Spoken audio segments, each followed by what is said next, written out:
Welcome to Pimpy's Investment Chat, where we keep investment talk simple. And here's your host, Pimpy. What is going on out there, peeps? Okay, look, I could see there's a whole new wave of new people coming into the investment of the Iraqi dinar. I can tell whenever there's a new wave because I get asked the same questions. And then when I give the answers and they don't like it, it's because they've heard some rumors or heard somebody else's narrative and mine did not line up. I get this all the time. Like everybody's swearing up and down that the Iraqi dinar is going to revalue to $3.22. I've done plenty of videos explaining to people why that's not going to happen. People often make the comparison to Kuwait. I said you can't make that comparison. They're apples and oranges. No. Next thing you know, somebody said, oh, I know why you say that. Another guru said you're controlled opposition. What the hell are you talking about? Okay, so controlled opposition. Dun, dun, dun, dun, dun. So here's my question. What would be the need to be controlled opposition? Does that make any sense to you? Did you have to have some special operation people in there lying about the Iraqi dinar currency? What would be the purpose? What would you have to gain from it? Nothing. I mean, trust me, controlled opposition, spies, whatever the hell you want to call them, informants or black ops people, black hats people, they have way more important things to do to sit around and screw with people's heads about a currency. So that's just bullshit. So again, I'll go ahead and explain it to you why it is that the Iraqi dinar is not in the same situation as the Kuwait dinar was. Before we get started, do me a favor and hit the thumbs up button. And if you're not a subscriber, please do so, because when you do, it helps out the channel, and I certainly do appreciate it. If you're thinking about buying gold and silver, head on over to our friends at Money Metals Exchange. The link will be down below in the description. If you are a first-time buyer and you spend more than $100, use promo code Pimpy Silver. Yes, it has changed. PIMPY-SILVER. So if you're watching this video and it's an older video, make sure you check on current videos because the code is going to be changing from time to time from now on. Also, I can be found on other platforms. Everybody knows I have my own website, Pimpy's News Network. Over here, I post videos that I can't get away with over on YouTube. Also, I have a group on Facebook called Pimpy's Investment Chat. Over here, we do talk about gold, silver, cryptocurrencies, as well as foreign currency investments. Come on over here and join us. It's free to do so. You can also come follow me on Twitter, MeWe, YouTube, and Odyssey. The links for all these platforms will be down below in the description. So for whatever reason, if I get removed off of one platform, you could find me on the others. People have been asking me whatever happened to the casino polls. I said, look, I've drawn at least 3 names by now and sent emails with no response. If you guys got to be checking your emails, because that's how I'm initially going to contact you. So make sure you check your spam, make sure you check your email to see if I've sent you an email informing you that you've been selected.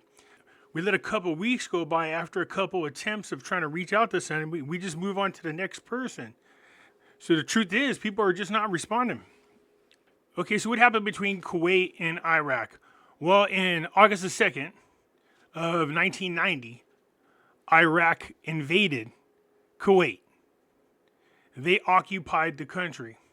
Around October of 1990, Saddam Hussein told the people in Kuwait they had until, I believe it was October the 3rd, to exchange their Kuwaiti dinars for the Iraqi dinars. After that, the Kuwait dinars wouldn't have any value. As soon as Iraq invaded Kuwait, both currencies immediately were devalued. Kuwait's dinar was devalued to protect it from being stolen and sold on the black market. Iraqi dinars were devalued because of the invasion. The Iraqi dinar at the time was worth $3.22. In other words, for every one Iraqi dinar, you could exchange it for $3.22 US dollars. The Kuwait dinar, you can exchange one Kuwait dinar and get $3.45 US dollars. So the Kuwait dinar was a little bit more valuable. Saddam Hussein on his own decided that he would just go ahead and make his dinars equal in value. Although a country had that purchasing power internationally, the currencies were not usable. Central banks refused to acknowledge the currency, and therefore it had no value. The United States liberated Kuwait at the end of February, the February 28th of the following year, 1991. And then shortly after that, Kuwait redenominated their currency is what happened. So it's not so much that the currency was revalued as much as it was redenominated, which is a difference. So anyways, you can see that's pretty much what this is telling you right here. It says before Iraq's President Saddam Hussein ordered his army into Kuwait, one Iraqi dinar was worth $3.22. One Kuwaiti dinar traded at $3.45 at official rates. But the Kuwait currency was convertible on international markets while Iraqi dinar was not. The Iraqi currency remains inconvertible today. The decision was also expected to eliminate the black market for the Kuwaiti dinar. Although the Iraqi dinar official value remains the same, its value to buy goods or foreign currency on the black market was about 1/10 the official rate. Iraq punished currency smugglers by death. So you can see right here, it says, in the first days of the invasion, the Kuwait dinar fell from $3.45 to about 1/5 its value before international currency exchanges suspended trading the Kuwaiti currency. It says no banks will accept or quote or trade either Iraq or Kuwaiti dinars. So that's what happened. They were restricted. Now this goes into detail of why it is the Iraqi dinar is not the same as a Kuwait dinar and how you cannot compare the two at the moment. It said the Central Bank of Kuwait has preserved the high value of the currency because Kuwait is an oil-rich country with a stable economy. The Kuwaiti dinar has maintained its growth and stability because the country of Kuwait is one of the more prosperous in the world, an oil-rich country with a petroleum-based economy. Kuwait is the fourth most prosperous country on earth per capita and the second richest Gulf Cooperation Council country per capita after Qatar. After Kuwait was liberated from Iraq, its GDP was less than $20 billion. However, by 2014, it had risen to $174 billion. It then experienced a decline because of a drop in global crude oil prices during the next 2 years, and its GDP fell to $110 billion. Kuwaiti's economic stability allows the Central Bank of Kuwait to issue monetary policies that minimize the impact of inflation, encourages economic progress, and progressively improve national income growth. So what does this mean for the Iraqi dinar? You can see right here what this article says. If you have been following dinar recaps, then a dinar guru may have led you to believe that what happened to Kuwait currency will happen to the Iraqi currency. I told you guys many times that they're apples and oranges. Unfortunately, many dinar gurus have convinced investors to have confidence in the Iraqi dinar for all the wrong reasons. One of these includes confusing the concept of the revaluation of the currency with the concept of the redenomination of a currency. This is not the first time that gross inaccuracies show up during dinar's updates. Some dinar gurus have also misled investors by implying that Donald Trump bought Iraqi dinar, but nobody knows whether he did, as news stories only speculated the possibility. Although a revaluation and a redenomination may seem similar on the surface, there are two distinctly different concepts. The Kuwaiti currency surged in value because of a redenomination, not a revaluation, and not because it was reinstated. A redenomination changes the entire series, resetting the entire financial system in one go, which if Iraq can get back on track is what I think they're going to do. A central bank will not issue new units, denominations, dinar coins, or devise any other ways to change the value of the currency. So during a revaluation, the central bank would change the value of a currency. However, during a redenomination, the value of a currency is not changed. Instead, the old series is invalidated and a new series issued. In Kuwait, this was necessary because Hussein's government forcibly pegged the Kuwait dinar to the Iraqi dinar and because Iraqi forces had stolen Kuwait dinars out of the country's central bank. So in summary, in a redenomination, there is no change in value. One series is voided and replaced by another, thus restoring the lost value. In a revaluation, the currency has not changed, but its value has increased. Another major difference between Kuwait dinar and Iraqi dinar is that the Kuwaiti dinar is pegged to an undisclosed basket of weighted currencies, while the Iraqi government pegs Iraqi dinar to the world money market. Consequently, the value of the Iraqi dinar is not tightly controlled by the central bank. Instead, the world market determines the value of all floating currencies. So, economic growth. The parallel between Kuwait and Iraq also breaks down when you consider economic growth. While military invasions devastated the economies of both countries, they both responded to the invasion in very different ways. Kuwait chose to rebuild its economy despite the damage inflicted on the oil fields by the Iraqi invasion. Many fires had to be extinguished because Iraqi forces set oil wells ablaze during the invasion. Some of you are probably not even old enough to remember this, but it was a huge eco disaster. As Iraq was leaving Kuwait, they lit up all their oil fields and they burned for months.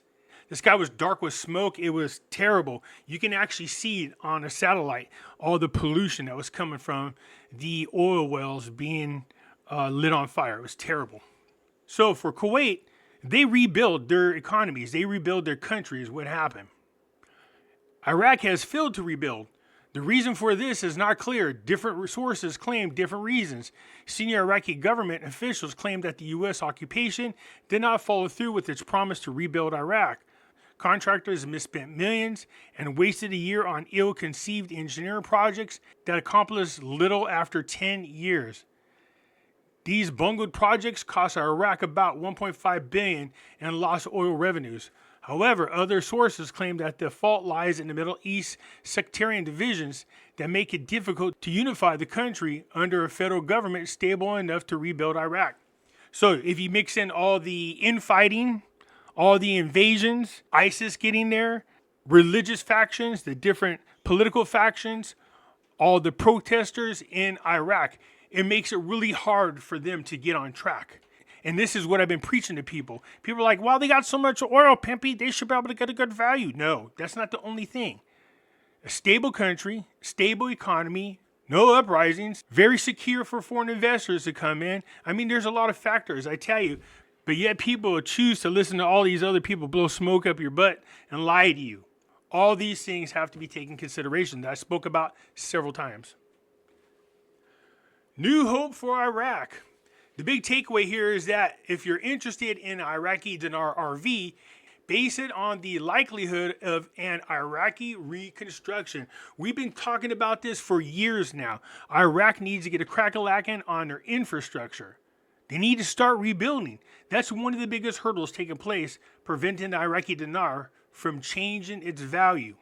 Don't do this because you imagine there are sufficient parallels between Kuwait and Iraq to suggest that Iraq might achieve an economic comeback similar to Kuwait. It says with the election of Barham Saleh as the new president and Mahdi as the prime minister after 2018 Iraq parliament elections, the reconstruction of Iraq appears to be more probable than ever before, as both these leaders are determined to end the political partisan and Islamic sectarian squabbles that have prevented Iraq reunification until now. You can tell this article is a little bit older, and we know what's happened since then. Corrupt people got into government. The people were pissed. It was an uprising that happened in October 2019. We saw Mahdi resign. It took a few months, and then all of a sudden, we ended up with Al-Qadimi. Al-Qadimi was trying to get the country on track, but he was met with a ton of resistance. And now we are here today with this new government, with Soudini as prime minister and Rashid as the president. And to be honest with you, Soudini looks determined to fix Iraq. I was a little worried about him being prime minister because he was an acolyte of Maliki's. And so I was worried that they would just fall in line with all the criminality. That doesn't seem to be the case so far. As a matter of fact, Soudini seems to be moving quickly. Saleh's no longer there. Mahdi resigned. Qadimi took over. They've done a good job of trying to get Iraq back on track. And then we had this whole fiasco with the election. This is what I'm talking about. Every time Iraq starts to make progress, then something always pops up. Now at least the government's being formed, and it looks like we're trying to get back on track. So why did the Kuwait dinar surge after the Iraqi invasion? Kuwait survived the massive shock to its economy, financial system, and banking industry after the Iraqi occupation because of the sound policies of the Central Bank of Kuwait. Before the invasion, the Central Bank of Kuwait had already established an excellent reputation amongst the banking institutions of the world because the exchange rate of the Kuwait dinar had already been pegged to a weighted basket of currencies. After Kuwait regained its independence, it could restore the value of its currency by rebuilding its economy and reissuing the Kuwait dinar. So instead of squabbling, instead of fighting, instead of protest, Kuwait strapped on their boots and went right at rebuilding their economies, rebuilding their countries, what they did. That didn't happen in Iraq. You know, like I said, with ISIS invading and the U.S. being there, the U.S. occupation shouldn't have kept Iraq from rebuilding. They had the opportunity to do it. It was corruption. The same corrupt people that are there now in power, Maliki and his people. Said the Kuwaiti dinar did not surge in value because of the revaluation after an American-led military coalition ousted Iraqi forces out of Kuwait. Instead, the rebuilding of Kuwait's oil fields and the redenomination of the Kuwaiti dinar restored its value. The only parallel that can be drawn between Iraq currency and the Kuwait dinar is that Iraq could follow the example of Kuwait. Do you hear this? The only thing keeping Iraq back from having the exchange rate of 322 is Iraq. If Iraq develops a robust central bank policy and rebuilds its economy too, an economically strong Iraq will then have the economic stability to sustain a stronger currency. So the reason why you can't compare Kuwait to Iraq is Kuwait didn't waste no time. They did what they had to do to rebuild and get back on track and keep their economy strong. They're a stable country with a stable economy. Iraq didn't do that. They've been fighting ever since. There's too many different factions within the country, too many different religious groups, and too many political groups. And we've seen a perfect example of that this past year with Sadr and Maliki fighting back and forth. It took them a whole year for them to start establishing a government. Iraq went a full year without a budget. So what are they talking about in new series? So I'll just use these here as an example. See, the currencies at one time look like this. This is the front, this is the back. This is the 1/4, 1/2, 1, 5, you can see. A redenomination, the values of the currency don't change. The series of the currency changed. Now, see this 1/4? That's what it looked like in the 5th series. From April 3rd of 1994 all the way until October 2015. This is what the currency was that they used. Then they redenominated the currency. This is what the new currency looked like. That's what they were talking about. So the old currency was voided. A lot of it was unaccountable. We know a lot of Iraqi soldiers took it. We know that there was a lot of theft of their currency. So it really didn't keep its value because there was no way to account for all of the different Kuwaiti dinars that had been taken. Sound familiar? I've been saying that now about the Iraqi dinar. If they can't account for the Iraqi dinar, then obviously they're going to redenominate. That's what's going to happen. People are like, no, they won't. Yeah, they will. They absolutely will. What happened when ISIS came in? They stole tons of money from the Iraqi people. All those Iraqi dinars were taken and missing. When Mahdi was the prime minister, Maliki was working with him, they stole a lot of money, allegedly. So you had tons of money missing then. And now what do we have again? Once again, the theft of the century. Isn't that what it's called? And how much? We see like 2.5 trillion dinars have been taken. See, you guys are not just going to turn around and revalue the currency and give criminals the opportunity to get filthy rich. That's not going to happen. I'm anticipating that they're just going to turn around and do the same thing that Kuwait did. And this way, then, all the stolen money will have no value. You're going to be able to exchange your old dinars for the new dinars, and then they'll just reinstate the rate. Now, the rate change isn't going to happen all at once. Just because they do a denomination change doesn't mean the rate change is going to go with it. Like I said, there's a lot of factors that tie into this change. The stability of Iraq, the stability of its government, the stability of its economy, the reconstruction and the building of its infrastructure, the building of its private and public sectors. They have to get back on track. 95% of their budget is funded by oil sales. That's not a stable economy. You have to have multiple sources of income coming in instead of all your eggs in one basket like Iraq has. So however long it takes for Iraq to get their crap together. So I get it, you guys. There are a lot of parallels there. And I can see when you going, oh, so see, you're saying they can. No, they can't. What I'm saying is now right now they can't.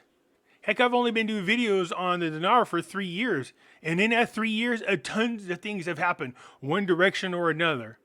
From when Mahdi was in there and everything got destroyed and the people were protesting, and then they had to turn around. We had to wait for a new prime minister to get elected. It took a long time. Then we see that Al-Kadhimi got into office. He had a hard time getting established. People didn't want him to get a new cabinet. It took a long time. We went through 3 different options for prime minister before we settled on Al-Kadhimi.